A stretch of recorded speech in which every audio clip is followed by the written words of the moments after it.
Hello friends, today I'm going to talk on a very important skill, and this skill is basically effective English communication. For far too many people, speaking in English or writing in English may not be very difficult, but there are a lot of people who tend to find difficulty in thinking in English, and therefore what happens eventually is they start to think in their mother tongue and literally transliterate whatever they are thinking into English, and therefore committing a lot of mistakes while they speak or write. So today I'm going to tell you 5 easy steps for you to master the skill of thinking in English and also expressing yourself, be it writing or speaking. But before I get started, I request you to kindly get hold of a pen and a paper and make notes wherever you find it important. Alright, so let's get started.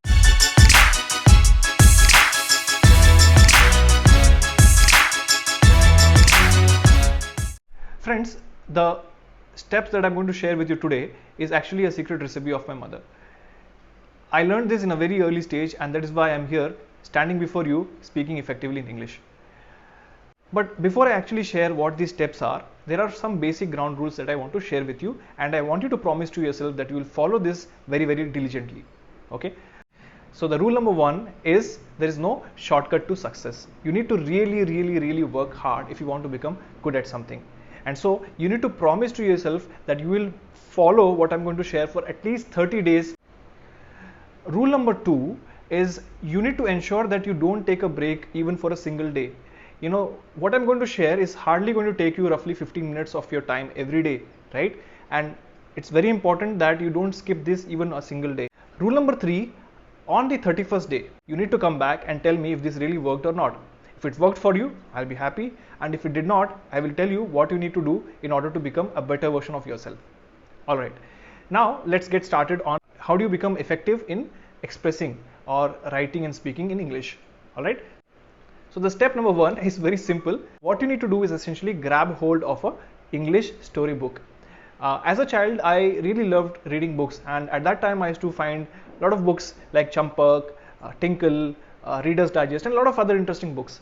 But I'm not going to ask you to read any rule book or any heavy weightlifting book, right?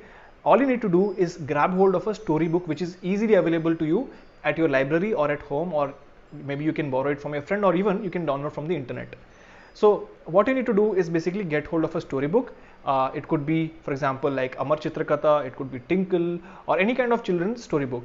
And once you get hold of that storybook, you need to go to step number 2. What is step number 2?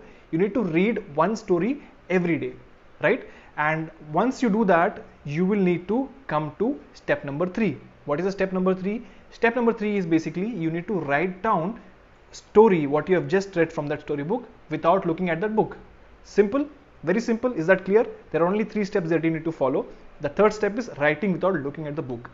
And once you have actually written, in the initial phase, you might actually face difficulty in expressing or writing, but that's absolutely fine. Start writing. Once you have written your story and completed it, now you need to go back to the storybook and look at what are the words that you missed, and then try to incorporate those words in your writing. Okay, so these are 3 things that you need to follow. Step number 4. Now I'm going to tell you a cheat code. Okay, what is this cheat code? Since we are living in the technical era, the digital era, we need to make sure that we are using optimum use of technology to accelerate our learning. And this cheat code is essentially an application which I have been using for a long time, and I really found it very useful. Many times you would have seen this ads running on YouTube, and normally we would tend to skip this ad. But this is a very important app which you can use to improve your English. What is this app? This app is Grammarly. Grammarly is a very important application, and I have been using it for a long time. What Grammarly actually does is once you paste whatever you have written on a Grammarly app, it will tell you what are the mistakes that you have made, and also it will tell you what are the right way of writing a story or improving those sentences or structures. Okay, and it will point out all the mistakes that you have actually made.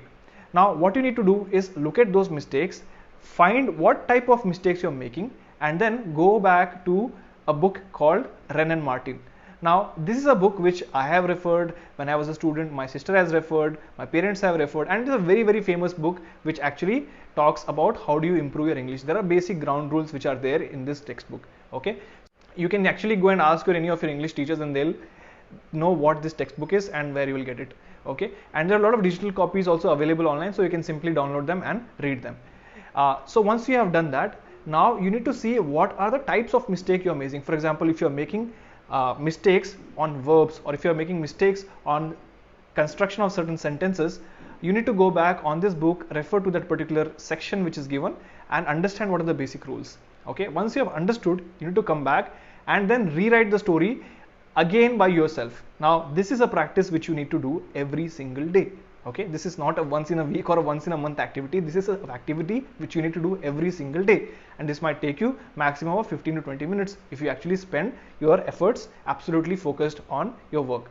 Well, there are a lot of people who keep telling that, if you want to improve your English, you need to improve your vocabulary, and for that you will need to go to a dictionary and read 10 different words every day by heart, right? And if you do that, you will actually become Shashi Tharoor.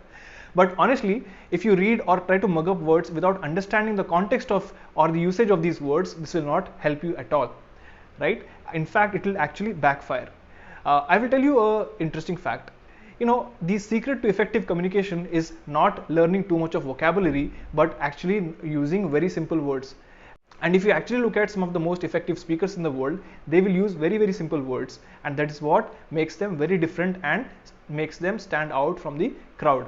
And so it's very important that when you start this journey, it might be slightly overwhelming for you, but as you progress through this journey, you will realize that learning English is not very difficult. You just need to apply your mind and express it very, very openly. And step number 5, as I told you, that you will need to come back and tell me if this actually worked for you or not. You need to actually write it down on a notebook so that it is there for you as a physical evidence of how many mistakes you have been making and how less of mistakes you have been making. And I'm sure if you practice it consistently, you will be able to improve a lot. All right, so that's all from me today, and I will meet you again with some interesting topic again. Bye.